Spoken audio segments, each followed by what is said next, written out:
Today, we're going to compare RCR and M-REIT side by side. Both are among the biggest REITs in the Philippines. Both pay quarterly dividends. Both own premium office buildings.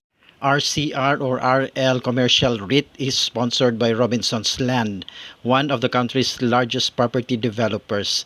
Its portfolio consists mainly of Grade A office buildings located across Metro Manila and key regional cities such as Cebu, Davao, Iloilo, Bacolod, Naga, and many more. Now let's talk about M-REIT.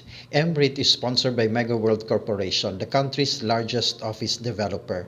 Its portfolio consists of premium office buildings located primarily in major business districts, including Eastwood City, McKinley Hill, McKinley West, Iloilo Business Park, and other Mega World townships. RCR has become one of the largest REITs in the Philippines by geographic reach. Its portfolio has expanded significantly through multiple property infusions from Robinsons Land. Today, it owns dozens of office properties with millions of square meters of gross leasable area spread across several major cities.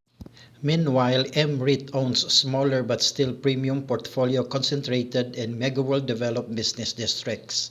Its properties enjoy consistently high occupancy because many tenants are multinational corporations and BPO companies that signed long-term leases. If we're talking purely about size and diversification, RCR has the advantage.